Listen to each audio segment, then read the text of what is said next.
बरसों पुरानी बात है। एक गांव में देवदत्त नाम का ब्राह्मण अपनी पत्नी देवकन्या के साथ रहता था। उन दोनों की कोई संतान नहीं थी। आखिरकार कुछ वर्षों के बाद उनके घर प्यारे से बच्चे ने जन्म लिया। ब्राह्मण की पत्नी अपने बच्चे को बहुत प्यार करती थी। एक दिन की बात है, ब्राह्मण की पत्नी देवकन्या को अपने घर के बाहर नेवले का छोटा सा बच्चा मिला। उसे देखकर देवकन्या को उस पर दया आ गई और वो उसे घर के अंदर ले गई और उसे अपने बच्चे की तरह ही पालने लगी।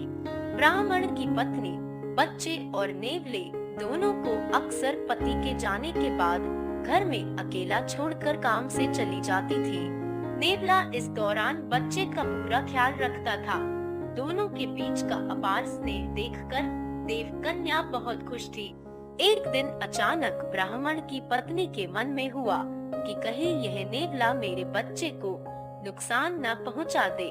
आखिर जानवर ही तो है और जानवर की बुद्धि का कोई भरोसा नहीं कर सकता। समय बीतता गया और नेवला और ब्राह्मण के बच्चे के बीच का प्यार गहरा होता गया। एक दिन ब्राह्मण अपने काम से बाहर गया हुआ था। पति के जाते ही देवकन्या भी अपने बच्चे को घर में अकेला छोड़कर बाहर चली गई। इसी बीच उनके घर में एक सांप घुस आया। इधर ब्राह्मण देवदत्त का बच्चा आराम से सो रहा था। उधर सांप तेजी से उस बच्चे की ओर बढ़ने लगा। पास में ही नेवला भी था। जैसे ही नेवले ने सांप को देखा तो वो सतर्क हो गया। नेवला तेजी से सांप की ओर लपका और दोनों के बीच काफी देर तक लड़ाई हुई।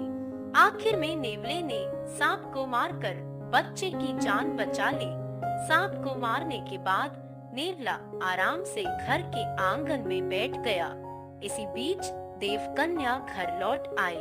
जैसे ही उसने नेवले के मुंह को देखा तो वह डर गई। नेवले का मुंह सांप के खून से लथपथ था, लेकिन इस बात से अनजान देवकन्या ने मन में कुछ और ही सोच लिया। वो गुस्से से कांपने लगी। उसे लगा कि नेवले ने उसके प्यारे बेटे की हत्या कर दी है। यही सोचते सोचते ब्राह्मण की पत्नी ने एक लाठी उठाई और उस नेवले को पीट पीट कर मार डाला। नेवले को जान से मारने के बाद ब्राह्मणी अपने बच्चे को देखने के लिए घर के अंदर तेजी से भागी। वहाँ बच्चा हंसते हुए खिलौनों के साथ खेल रहा था। इसी दौरान उसकी नजर पास में मरे पड़े सांप पर गई। सांप को देखते ही देवकन्या को बहुत पछतावा हुआ।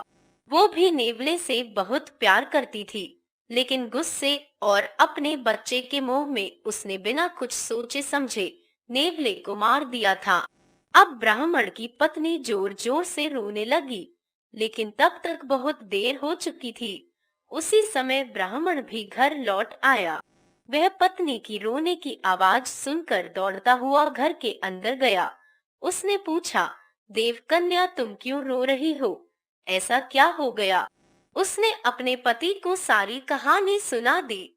नेवले की मौत की बात सुनकर ब्राह्मण देवदत्त को बहुत दुख हुआ। दुखी मन से ब्राह्मण ने कहा, तुम्हें बच्चे को घर में अकेले छोड़कर जाने और अविश्वास का दंड मिला है।